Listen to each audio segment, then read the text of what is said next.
Nikola Tesla was a Serbian-American inventor, electrical engineer, mechanical engineer, and futurist who is best known for his contributions to the design of the modern alternating current (AC) electricity supply system. Born and raised in the Austrian Empire, Tesla received an advanced education in engineering and physics in the 1870s and gained practical experience in the early 1880s working in telephony and at Continental Edison in the new electric power industry. He immigrated in 1884 to the United States, where he would become a naturalized citizen.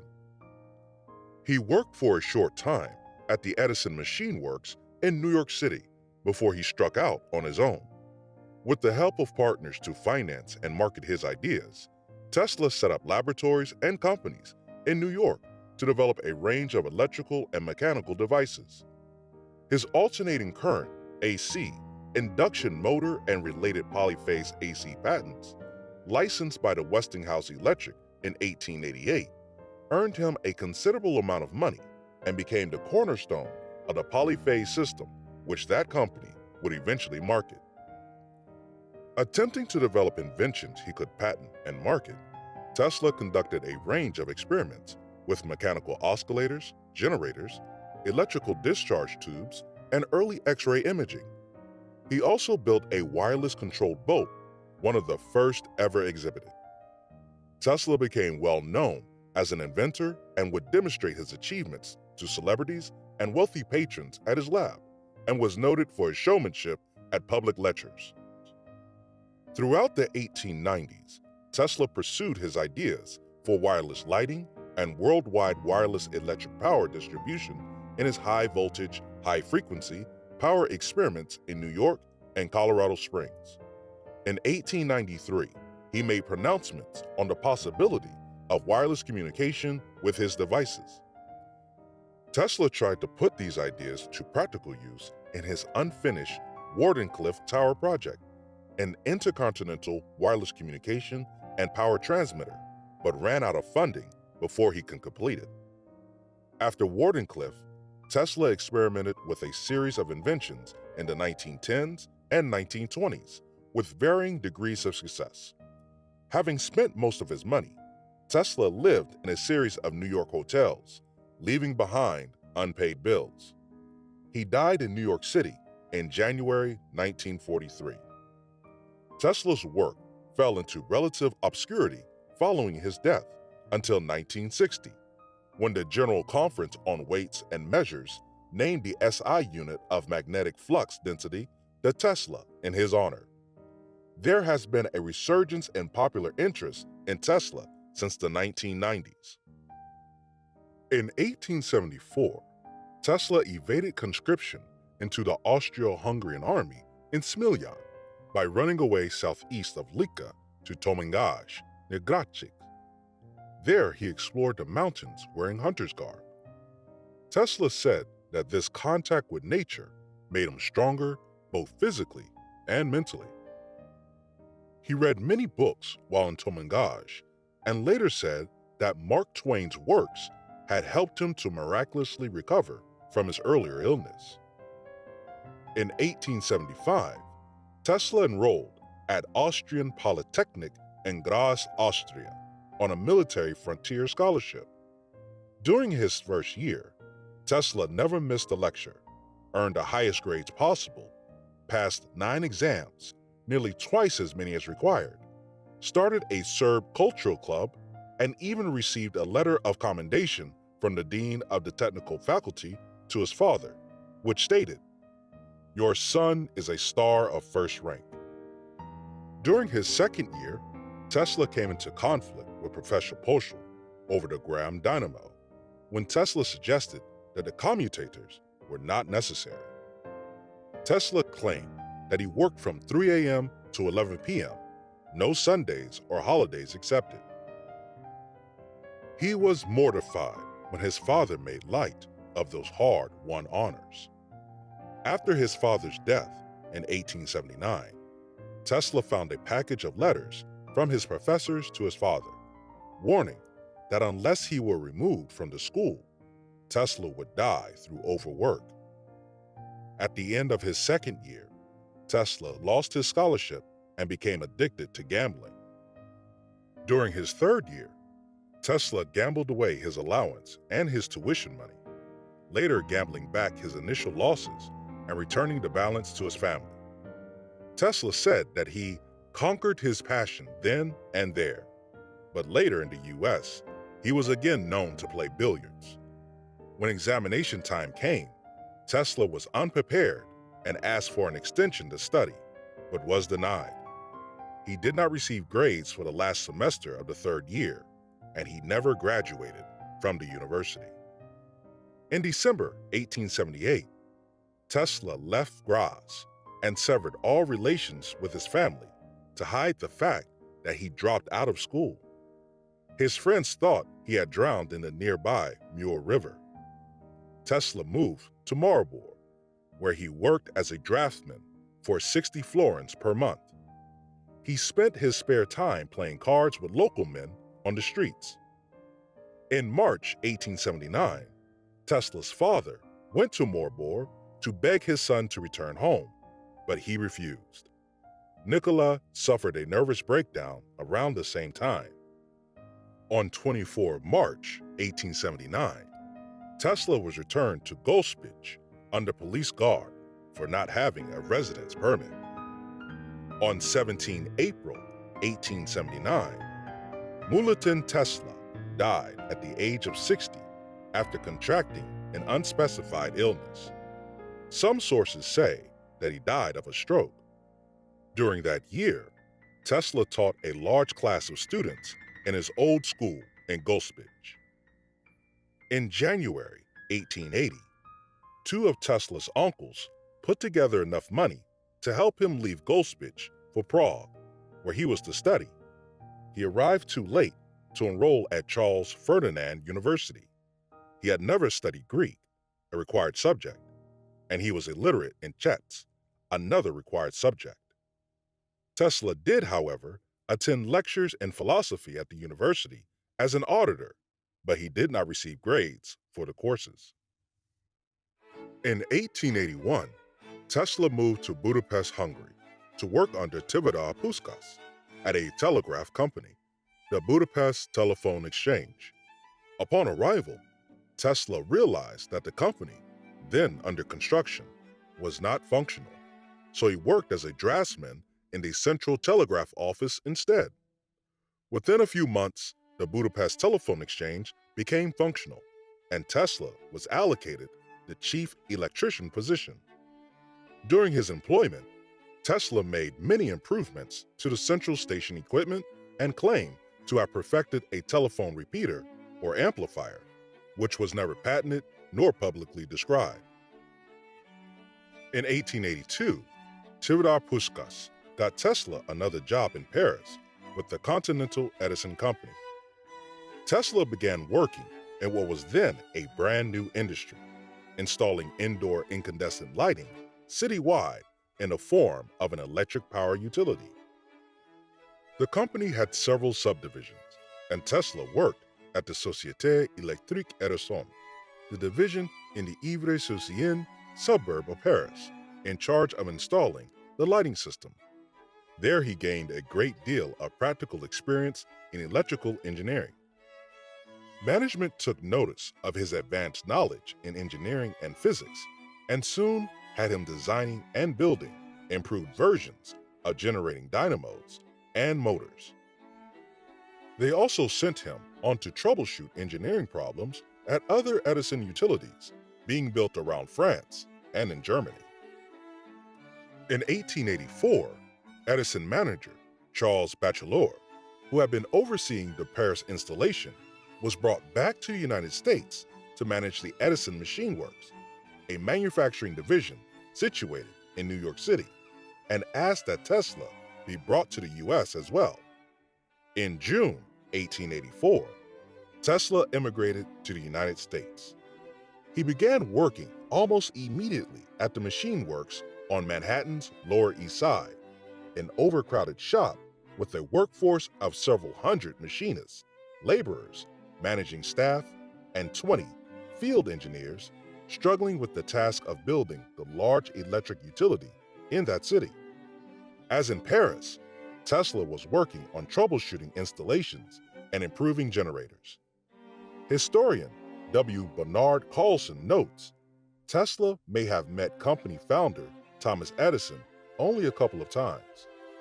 One of those times was noted in Tesla's autobiography, where, after staying up all night repairing the damaged dynamos on the ocean liner SS Oregon, he ran into Batchelor and Edison, who made a quip about their Parisian being out all night.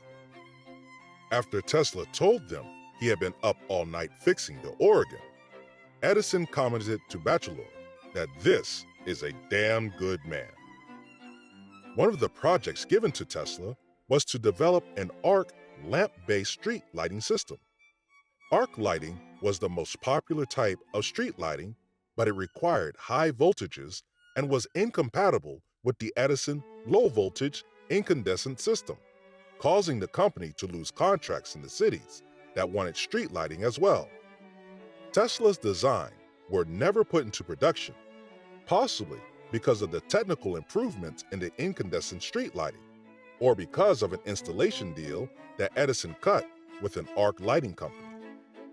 Tesla had been working at the machine works for a total of 6 months when he quit. What event precipitated his leaving is unclear. It may have been over a bonus he did not receive, either for redesigning generators or for the arc lighting system that was shelved.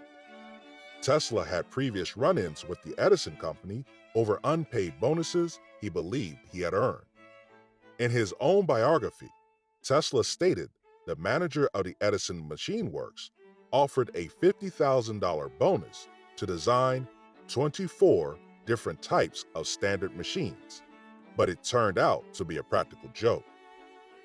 Later versions of the story have Thomas Edison himself offering and then reneging on the deal, quipping, "Tesla, you don't understand our American humor."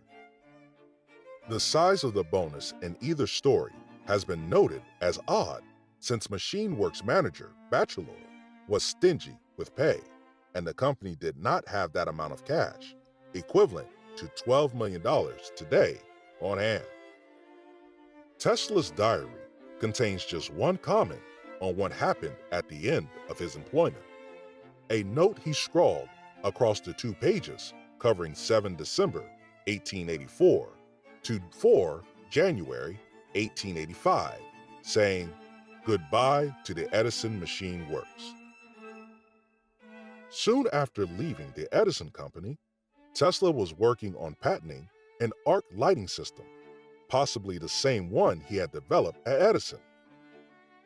In March 1885, he met with patent attorney Lemuel W. Sorel, the same attorney used by Edison, to obtain help with submitting the patents. Sorel introduced Tesla to 2 businessmen, Robert Lane and Benjamin Vail, who agreed to finance an arc lighting manufacturing and utility company in Tesla's name, the Tesla Electric Light and Manufacturing. Tesla worked for the rest of the year obtaining the patents that included an improved DC generator, the first patents issued to Tesla in the US, and building and installing the system in Rahway, New Jersey. Tesla's new system gained notice in the technical press, which commented on its advanced features. The investors showed little interest in Tesla's ideas for new types of alternating current motors and electrical transmission equipment. After the utility was up and running in 1886, they decided that the manufacturing side of the business was too competitive and opted to simply run an electric utility. They formed a new utility company, abandoning Tesla's company and leaving the inventor penniless. Tesla even lost control of the patents he had generated, since he had assigned them to the company in exchange for stock. He had to work at various electrical repair jobs and as a ditch digger for $2 per day. Later in life, Tesla would recount that part of 1886 as a time of hardship, writing, "My high education in various branches of science, mechanics, and literature seemed to me like a mockery. In late 1886, Tesla met Alfred S. Brown, a Western Union superintendent, and New York attorney Charles F. Peck. The two men were experienced in setting up companies and promoting inventions and patents for financial gain. Based on Tesla's new ideas for electrical equipment, including a thermomagnetic motor idea, they agreed to back the inventor financially and handle his patents. Together, they formed the Tesla Electric Company in April 1887, with an agreement that profits from generated patents would go 1/3 to Tesla, 1/3 to Peck and Brown, and 1/3 to fund development. They set up a laboratory for Tesla at 89 Liberty Street in Manhattan, where he worked on improving and developing new types of electric motors, generators, and other devices. In 1887, Tesla developed an induction motor that ran on alternating current, AC, a power system format that was rapidly expanding in Europe and the United States because of its advantages in long-distance, high-voltage transmission. The motor used polyphase current, which generated a rotating magnetic field to turn the motor, a principle that Tesla claimed to have conceived in 1882. This innovative electric motor, patented in May 1888, was a simple, self-starting design that did not need a commutator, thus avoiding sparking and the high maintenance of constantly servicing and replacing mechanical brushes. Along with getting the motor patented, Peck and Brown arranged to get the motor publicized, starting with the independent testing to verify it was a functional improvement, followed by press releases sent to technical publications for articles to run concurrent with the issue of the patent. Physicist William Arnold Anthony, who tested the motor, and Electrical World magazine editor Thomas Comerford Martin arranged for Tesla to demonstrate his AC motor on 16 May 1888 at the American Institute of Electrical Engineers. Engineers working for the Westinghouse Electric and Manufacturing Company reported to George Westinghouse that Tesla had a viable AC motor and related power system, something Westinghouse needed for the alternating current system he was already marketing. Westinghouse looked into... Welcome to the mudroom. Anyone with a dog and a love of hiking knows this is where the real action happens. See this sink? A wall mount wonder. This hardware, proof that even utility deserves sophistication. And here's the spa for my favorite sidekick. Don't be fooled, my mudroom works hard, but it sure cleans up nice. Signature hardware. Create your signature style. This is the future of eyewear. Meet Pair Eyewear, where fashion meets function. Choose from a variety of stylish frame shapes that are as premium as they are innovative, all for a fraction of the price. Our patented magnetic technology makes it easy to swap top frames, whether you're going for gold, rocking a little red, or shining in the sun. So say goodbye to boring glasses and find your pair today at paireyewear.com. Hey, Betty. Hey, Debbie! New sunglasses? I got them with my Misplay rewards. Misplay reward. I play games and earn points that I can use to cash out gift cards to all my favorite stores. So this is all thanks to Misplay? Just download the app and start earning rewards. A patent on a similar commutatorless, rotating magnetic field-based induction motor developed in 1885 and presented in a paper in March 1888 by Italian physicist Galileo Ferraris, but decided that Tesla's patent would probably control the market. In July 1888, Brown and Peck negotiated a licensing deal with George Westinghouse for Tesla's polyphase induction motor and transformer designs for $60,000 in cash and stock and a royalty of $2.50 per AC horsepower produced by each motor. Westinghouse also hired Tesla for 1 year for the large fee of $2,000, $55,000 $800 in today's dollars, per month to be a consultant at the Westinghouse Electric and Manufacturing Company's Pittsburgh labs. During that year, Tesla worked in Pittsburgh, helping to create an alternating current system to power the city's streetcars. He found it a frustrating period because of conflicts with the other Westinghouse engineers over how best to implement AC power. Between them, they settled on a 60-cycle AC system that Tesla proposed to match the working frequency of Tesla's motor. But they soon found that it would not work for streetcars. Since Tesla's induction motor could only run at a constant speed, they ended up using a DC traction motor instead. Tesla's demonstration of his induction motor and Westinghouse's subsequent licensing of the patent, both in 1888, came at the time of extreme competition between electric companies. The three big firms, Westinghouse, Edison, and Thomson Houston, were trying to grow in capital-intense business while financially undercutting each other. There was even a war of currents propaganda campaign going on with Edison Electric trying to claim their direct current system was better and safer than the Westinghouse alternating current system.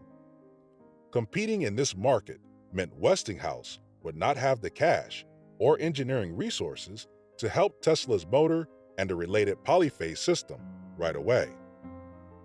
2 years after signing the Tesla contract, Westinghouse Electric was in trouble. The near collapse of Barings Bank in London triggered the financial panic of 1890, causing investors to call in their loans to WE, Westinghouse Electric. The sudden cash shortage forced the company to refinance its debts. The new lenders demanded that Westinghouse cut back on what looked like excessive spending on acquisition of other companies, research, and patents, including the per motor royalty in the Tesla contract. At that point, the Tesla induction motor had been unsuccessful and was stuck in development. Westinghouse was paying a $15,000 a year guaranteed royalty, even though the operating examples of the motor were rare and polyphase power systems needed to run it were even rarer. In early 1891, George Westinghouse explained his financial difficulties to Tesla in stark terms, saying that if he did not meet the demands of his lenders, he would no longer be in control of Westinghouse Electric, and Tesla would have to deal with the bankers to try to collect future royalties. The advantages of having Westinghouse continue to champion the motor probably seemed obvious to Tesla, and he agreed to release the company from the royalty payment clause in the contract. 6 years later, Westinghouse would purchase Tesla's patent for a lump sum payment of $216,000 as part of a patent sharing agreement signed with General Electric, a company created from the 1892 merger of Edison and Thomson Houston. The money Tesla made from licensing his AC patents made him independently wealthy and gave him the time and funds to pursue his own interests. In 1889, Tesla moved out of the Liberty Street shop Peck and Brown had rented, and for the next dozen years will work out of a series of workshop/laboratory spaces in Manhattan. These included a lab at 175 Grand Street, 1889 to 1892, the fourth floor of 3335 South Fifth Avenue, 1892 to 1895, and 6th and 7th floors of 46 and 48 East Houston Street, 1885 to 1902. Tesla and his hired staff would conduct some of his most significant work in these workshops. After 1890, Tesla experimented with transmitting power by inductive and capacitive coupling using high AC voltages generated with his Tesla coil. He attempted to develop a wireless lighting system based on near-field inductive and capacitive coupling, and conducted a series of public demonstrations where he lit Geisler tubes, and even incandescent light bulbs from across the stage. He would spend most of the decade working on variations of this new form of lighting with the help of various investors, but none of the ventures succeeded in making a commercial product out of his findings. At the beginning of 1893, Westinghouse engineer Benjamin Lamy had made great progress developing an efficient version of Tesla's induction motor, and Westinghouse Electric started branding their complete polyphase AC system as the Tesla polyphase system.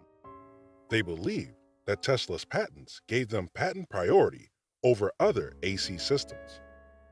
In 1895, Edward Dean Adams, impressed with what he saw when he toured Tesla's lab, agreed to help found the Nikola Tesla Company, set up to fund, develop, and market a variety of previous Tesla patents and inventions, as well as new ones.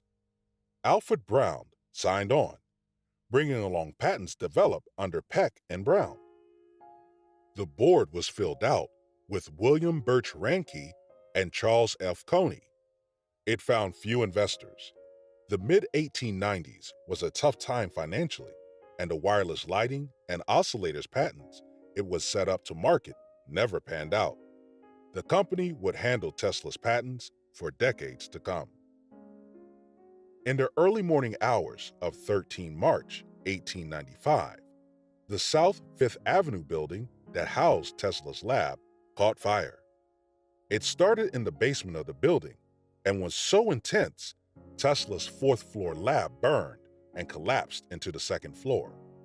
The fire not only set back Tesla's ongoing projects, it destroyed a collection of early notes and research materials, models, and demonstration pieces, including many that had been exhibited at the 1893 World's Columbian Exposition. Tesla told the New York Times, "I am in too much grief to talk. What can I say?" After the fire, Tesla moved to 46 and 48 East Houston Street and rebuilt his lab on the 6th and 7th floors. Starting in 1894, Tesla began investigating what he referred to as radiant energy of invisible kinds after he had noticed damaged film in his laboratories in previous experiments, later identified as Roentgen rays or X-rays. His early experiments were with Crookes tubes, a cold cathode electrical discharge tube.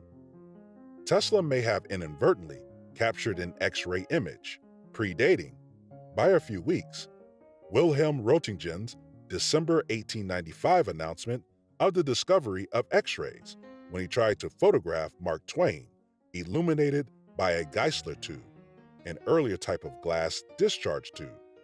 The only thing captured in the image was the metal locking screw on the camera lens. In March 1896, after hearing of Wilhelm Roentgen's discovery of X-ray and X-ray imaging, radiography, Tesla proceeded to do his own experiments in X-ray imaging, developing a high-energy, single-terminal vacuum tube of his own design that had no target electrode and that worked from the output of the Tesla coil. The modern term for this phenomenon produced by this device is Bremsstrahlung, or breaking radiation. In his research, Tesla devised several experimental setups to produce X-rays. Tesla held that, with his circuits, the instrument will enable one to generate Roentgen rays of much greater power than obtainable with ordinary apparatus. From the 1890s through 1906, Tesla spent a great deal of his time and fortune on a series of projects trying to develop the transmission of electrical power without wires. It was an expansion of his idea of using coils to transmit power that he had been demonstrating in wireless lighting. He saw this as not only a way to transmit large amount of power around the world, but also, as he had pointed out in his earlier lectures, a way to transmit worldwide communications.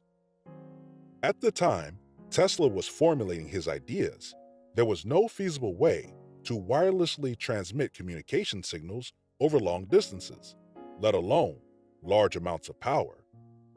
Tesla had studied radio waves early on and came to the conclusion that part of existing study on them by Hertz was incorrect. Also, this new form of radiation was widely considered at the time to be a short-distance phenomenon that seemed to die out in less than a mile. Tesla noted that even if theories on radio waves were true, they were totally worthless for his intended purposes, since this form of invisible light would diminish over distance just like any other radiation and would travel in straight lines right out into space, becoming hopelessly lost. By the mid-1890s, Tesla was working on the idea that he might be able to conduct electricity long distance through the Earth or the atmosphere, and began working on experiments to test this idea, including setting up a large resonance transformer magnifying transmitter in his East Houston street lab. Seeming to borrow from a common idea at the time that the Earth's atmosphere was conductive, he proposed a system composed of balloons suspending, transmitting, and receiving electrodes in the air above 30,000 feet, 9,100 meters, in altitude, where he thought the lower pressure would allow him to send high voltages, millions of volts, long distances. To further study the conductive nature of low-pressure air, Tesla set up an experimental station at high altitude in Colorado Springs during 1899. There, he could safely operate much larger coils than in the cramped confines of his New York lab, and an associate had made an arrangement for the El Paso Power Company to supply alternating current free of charge.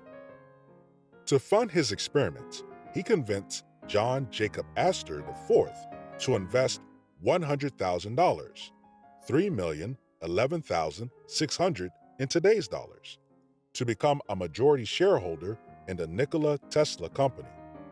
Astor thought he was primarily investing in the new wireless lighting system. Instead, Tesla used the money to fund his Colorado Springs experiments. Upon his arrival, he told reporters that he planned to conduct wireless telegraphy experiments, transmitting signals from Pikes Peak to Paris. There, he conducted experiments with a large coil operating in the megavolts range, producing artificial lightning and thunder consisting of millions of volts and discharges of up to 135 feet, 41 meters in length, and, at one point, inadvertently burned out the generator in El Paso, causing a power outage. Here at Drive Time, we approve 99% of people who apply, and they can do it super fast right from their phone. I got approved! With no credit hit. Yes. Show her lots of amazing car options under 15 grand. She's already shopping cars with the down payment she had in mind. I can shop cars with my real down payment? Get ready to lock in her deal. I made my own deal! Yes! Next stop, one of Drive Time's local dealerships. This is a commercial. Go get your real deal at drivetime.com. At University of Maryland Global Campus, our students know that every new skill they learn is a new opportunity to move their career forward. That's why we offer an affordable, skills-based education that helps working adults adapt to the growing demands of today's job market. Whether you're building on your abilities in communication, critical thinking, or leadership, UMGC helps you advance your knowledge and career so you can succeed again. No application fee if you apply by June 1st at umgc.edu. I am JoJo. I lost 40 pounds and I feel so confident. The Weight Watchers app really helped me learn how to portion my meals. I can't believe this is how great I'm feeling 7 months postpartum. Observation he made of the electric noise of lightning strikes led him to, incorrectly, conclude that he could use the entire globe of the Earth to conduct electrical energy. During his time at his laboratory, Tesla observed unusual signals from his receiver, which he speculated to be communications from another planet. He mentioned them in a letter to a reporter in December 1899 and to the Red Cross Society in December 1900. Reporters treated it as a sensational story and jumped to the conclusion Tesla was hearing signals from Mars. He expanded on the signals he heard in a 9th February 1901 Caller's Weekly article entitled Talking with Planets, where he said it had not been immediately apparent to him that he was hearing intelligently controlled signals, and that the signals could have come from Mars, Venus, or other planets. It has been hypothesized that he may have intercepted Guglielmo Marconi's European experiments in July 1899. Marconi may have transmitted the letter S, ... and a naval demonstration, the same 3 impulses that Tesla hinted at hearing in Colorado, or signals from another experimenter in wireless transmission. By July 1901, Tesla had expanded his plans to build a more powerful transmitter to leap ahead on Marconi's radio-based system, which Tesla thought was a copy of his own. He approached Morgan to ask for more money to build the larger system, but Morgan refused to supply any further funds. In December 1901, Marconi successfully transmitted the letter S from England to Newfoundland, defeating Tesla in the race to be the first to complete such a transmission. A month after Marconi's success, Tesla tried to get Morgan to back an even larger plan to transmit messages and power by controlling vibrations throughout the globe. Over the next 5 years, Tesla wrote more than 50 letters to Morgan, pleading for and demanding additional funding to complete the construction of Wardenclyffe. The tower was erected to its full height of 187 feet, or 57 meters. In June 1902, Tesla moved his lab operations from Houston Street to Wardenclyffe. Investors on Wall Street were putting their money into Marconi's system, and some in the press began turning against Tesla's project, claiming it was a hoax. The project came to a halt in 1905, and in 1906, the financial problems and other events may have led to what Tesla biographer Mark J. Seifert suspects was a nervous breakdown on Tesla's part. Tesla mortgaged the Wardenclyffe property to cover his debts at the Waldorf Astoria, which eventually mounted to $20,000, $500,300 in today's dollars. He lost the property in foreclosure in 1915, and in 1917, the tower was demolished by the new owner to make the land a more viable real estate asset. After Wardenclyffe closed, Tesla continued to write to Morgan after the great man died. Tesla wrote to Morgan's son Jack, trying to get further funding for the project. In 1906, Tesla opened offices at 165 Broadway in Manhattan, trying to raise further funds by developing and marketing his patents. He went on to have offices at the Metropolitan Life Tower from 1910 to 1914, rented for a few months at the Woolworth Building, moving out because he could not afford the rent, and then to office space at 8 West 40th Street from 1915 to 1925. After moving to 8 West 40th Street, he was effectively bankrupt. Most of his patents had run out, and he was having trouble with the new inventions he was trying to develop. In the fall of 1937, at the age of 81, after midnight one night, Tesla left the Hotel New Yorker to make his regular commute to the cathedral and the library to feed the pigeons. While crossing the street a couple of blocks from the hotel, Tesla was unable to dodge a moving taxicab and was thrown to the ground. His back was severely wrenched and 3 of his ribs were broken in the accident. The full extent of his injuries were never known. Tesla refused to consult a doctor, an almost lifelong custom, and never fully recovered. On 7th January 1943, at the age of 86, Tesla died alone in room 3327 of the New Yorker Hotel. His body was later found by maid Alice Monahan after she had entered Tesla's room, ignoring the Do Not Disturb sign that Tesla had placed on his door 2 days earlier. Assistant Medical Examiner H.W. Wembley examined the body and ruled that the cause of death had been coronary thrombosis. 2 days later, the Federal Bureau of Investigation ordered the alien property custodian to seize Tesla belongings. John G. Trump, a professor at MIT and a well-known electrical engineer serving as a technical aide to the National Defense Research Committee, was called in to analyze the Tesla items, which were being held in custody. After a 3-day investigation, Trump's report concluded that there was nothing which would constitute a hazard in unfriendly hands, stating, Tesla's thoughts and efforts during at least the past 15 years were primarily of a speculative, philosophical, and somewhat promotional character, often concerned with the production and wireless transmission of power, but did not include new, sound, workable principles or methods for realizing such results. In a box purported to contain a part of Tesla's death ray, Trump found a 45-year-old multi-decade resistance box. On 10 January 1943, New York City Mayor Fiorello LaGuardia read a eulogy written by Slovene-American author Luis Adamek live over the WNYC radio while violin pieces Ave Maria and Tamo de Lecco were played in the background. On 12th January, 2,000 people attended a state funeral for Tesla at the Cathedral of St. John the Divine.